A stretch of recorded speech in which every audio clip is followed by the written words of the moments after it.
G'day guys, LB here, and in this video I'm going to be installing some fans into our new caravan.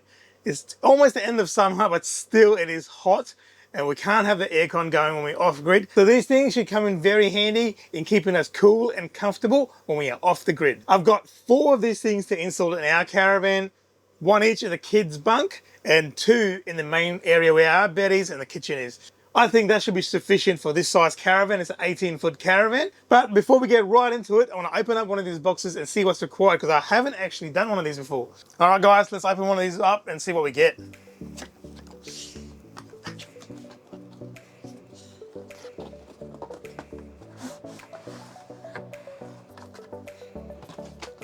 Oh, packed in there very nicely is one of the fans.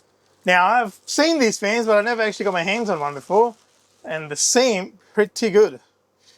Like, the good thing about these is that completely rotates 360 degrees, so you can point it whichever way you want, so which means that it just gives you a few more mounting options, so you're not restricted to where you can point, which is awesome.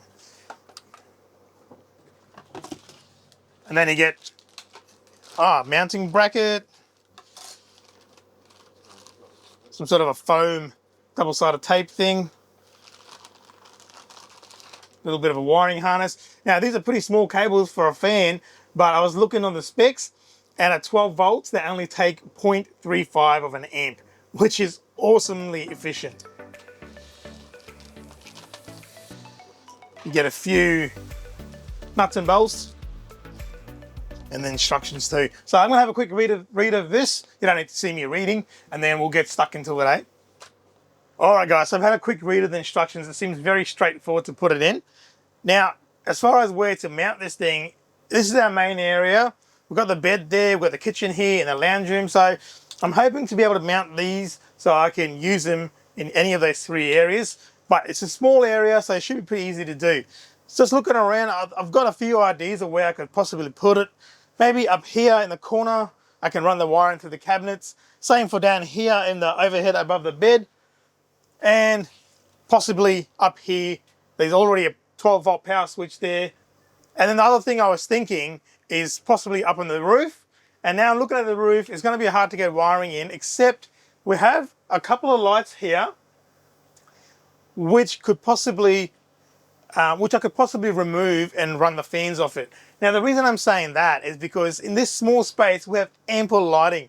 Right now we've got 2, 4, or 5 downlights in the main roof, plus this sunlight, and then also above the bed head we have more lighting.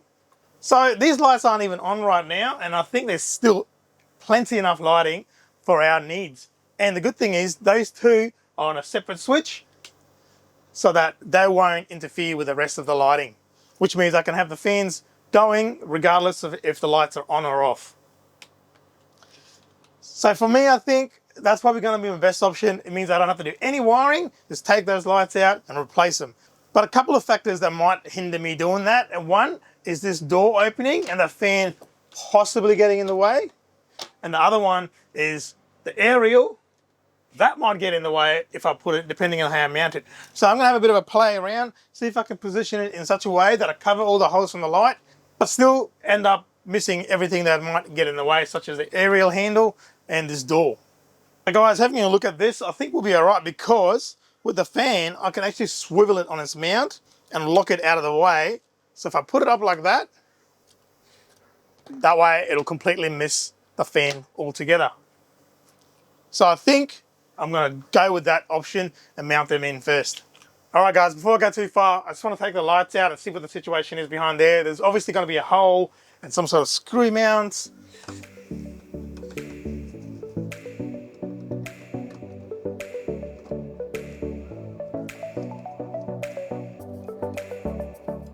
Okay, so the hole up there is not as bad as I had thought. It's pretty small, so it should be pretty easy to cover up. I'll just pull the cabling down. Now, while I'm fiddling around these wires up here, it's probably a good time to mention I'm actually a Sparky, but not a 12-volt electrician, more of a normal general domestic electrician. But you don't have to be a Sparky to work on 12 volts, but it does help if you know what you're doing, because otherwise it can get very dangerous very quick. Now, even though the rest of the lights in the caravan is on, the circuit for these two lights is dead, so I'm safe to work on it.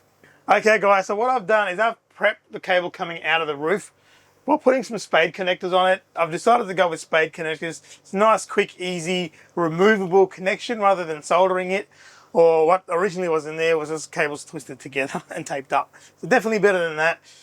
I'm pretty sure there's going to be enough room in there for the spade connections and the cable to be shoved up into the ceiling.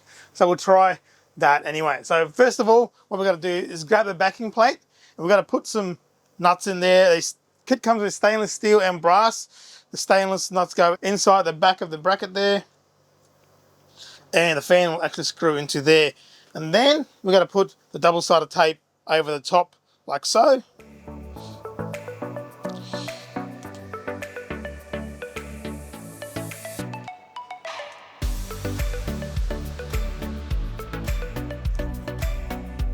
Something like that.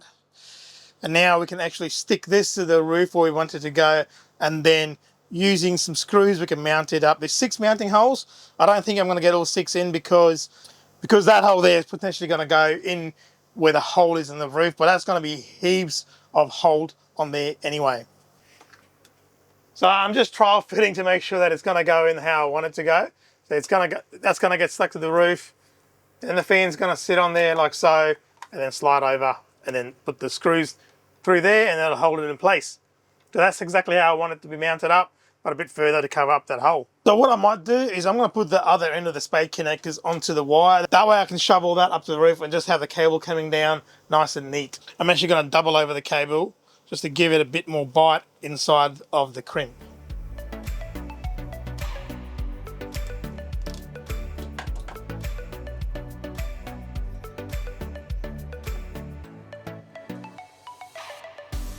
I'm going to put a little bit of tape just to cover up any exposed metal bits that might come out and give it a little bit extra hold too. Then I can shove this into the roof. So I'm just going to mark the end of the bracket here.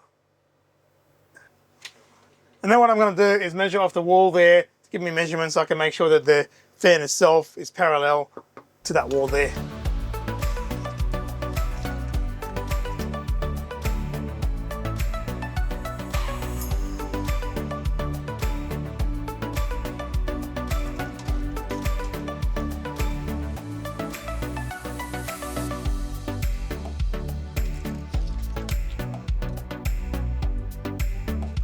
Now that I've got the measurements, I know if I make that bracket center there and there, it should be parallel to that wall.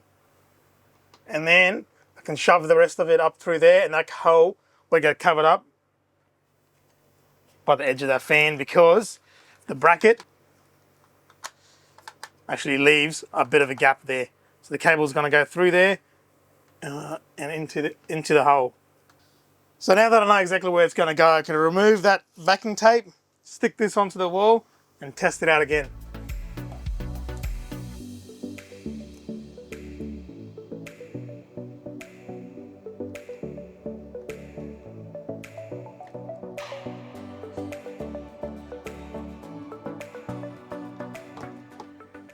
So that's roughly where she's going to sit. That hole's going to be covered up and that's going to clear just nicely. And also where it is, it's not really going to be in our way coming in and out or even coming into the bed. It's pretty well out of the way there, I think. So I'm pretty happy with that. And then when we're sleeping, we can turn that around and have it pointing to us in the lounge room and the kitchen. And of course, being a Sirocco, you can spin it around, even go the other way if you need to. And even if we're not using it, I can always just put it out of the way, close the clamp, and it'll stay up there like that. So to screw the bracket onto the roof, I'm going to use these screws. I think they're about an M5. They didn't get supplied with the fan, so I've buy these extra myself. Each fan takes up to 6. Like I said, I'm not going to be able to get a screw into there because it goes up into a hole in the roof, but the rest of them I should be able to get it in. And even then, I'm still think 6 is probably overkill, but hey, at least it's not going to fall out. Now with our roof, it is a sandwich panel, so this is actually just a fiberglass sheet. But because they're self-tapping screws, I'm going to try and do it with just a screwdriver and my hand rather than a battery drill. Because once you over tighten on fiberglass, that's the end of that hole. You'll have to find another way to mount it. Whereas if you go slowly with fiberglass and just torque it up enough that gives it a hold, it shouldn't come out.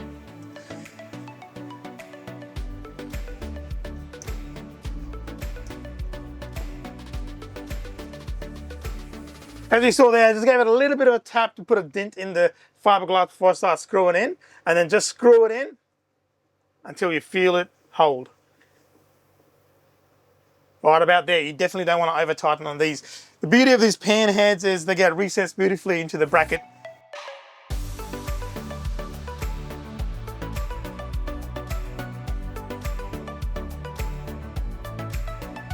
Just going to trial fit it again before I actually wire it up, make sure it's all good.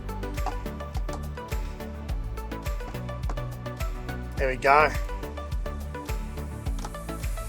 All right, all that's left to do is wire it up. Pretty easy job to wire it up. They come with lugs on them already, perfect size. So you can just make it out a positive terminal and a negative terminal, as easy as fitting them off.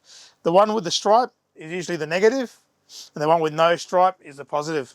Start off putting the lug in, followed by a star washer, and then the brass nut.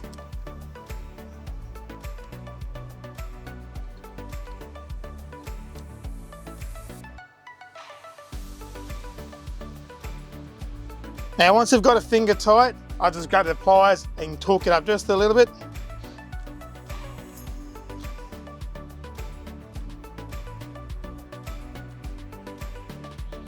And now they should not come loose at all. Now I could have probably cut this cable short, but this makes it a little bit easier to fit off when it's nice and long. Last thing left to do is put the mounting screws into the little nuts that we inserted earlier in the back of the bracket.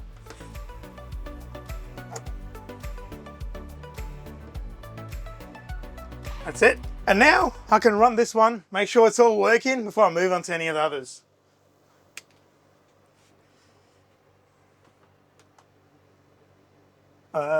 That's a timer. That's low speed. That's high speed. Wow, that actually moves a fair bit of air. It's the first time I'm seeing these things actually working. And of course, because these two lights were on a separate switch, I can just turn the switch off and it turns the fan off too. Now this is the bit I was actually worried about, especially because going in the kids' bunks, I thought that's a big grill with a very open space for fingers to go in. So, but I've been told that they're actually pretty good and it stopped pretty quickly. So it's the first time I'm trying this out and see what happens when I stick my fingers in the fan blade. This is not something I would normally recommend. Yep, that works pretty well. Doesn't hurt at all. That's pretty good. I still wouldn't recommend little kids doing that. Oh yeah, that breeze is real nice. Hey, I'm gonna lie down on the bed and just to see what it feels like. Yeah, that'll definitely do it. When it's a hot night, that'll be plenty enough to keep me cool. And it even has timers. It even has a timer off function, so you can set the time, go to sleep, and you know it's going to turn itself off during the night. Right, that's probably the hardest thing to do is the first one. Now, got to do the other one on this side, and after this, I'll show you where I'm going to put them in the bunks. All right, guys, welcome to the bunk area. Now, it's pretty tight in here, as you can see, especially for an adult like me. But once again, in here, we have plenty of standard lighting. We have the lights in here. We have this little light out here. And so I'm thinking to make it simple for me, once again, I might just replace this light here with the fan. So take that out, put this in there like so. There's a few different ways we can have it adjusted. So that should work out pretty well for the boys. They don't have to worry about getting their long hair caught up in the fan, unlike me. So it should be all good for them. Well, guys, that is it. I'm done. I didn't get much footage of doing it in the bunks. It's just so awkward to get in there and fit them in with the limited space there is, let alone trying to get footage of it. All you would have seen is my backside. So sorry for that, but it was actually just as easy as doing these ones, except for the, tight space of getting in there. Overall, the Sirocco fans, very easy to install. Comes with everything you need except for the mounting screws. And The fan itself, on first impressions, is quite good. It seems very sturdy. I love the fact that you can just maneuver it in any which way you want to get the fan blowing to where you need it. It's very quiet, especially on the low speed, but still pushing enough air on the low speed to circulate it through the van and keep me cool. Like, I've got two of the fans right next to me running on low speed right now, and they seem to be not bothering me at all with the sound. And all the fans together on full speed will be about 1.5 amps of power drawing, which is like nothing at all. It's going to be excellent. You can keep it going all night without having to worry about draining the battery. All in all, if you want to install these yourselves, I reckon it's a pretty easy job to do, as long as you have the basic knowledge on 12-volt systems, and make sure you isolate the power before you go fiddling around and doing any work. And always double check your work and double check your connections, because that's probably the biggest issue you're going to come across, is if you have a dodgy connection that might give you some grief down the track. Anyways, guys, I hope you enjoyed this video, and I'll catch you on the next one.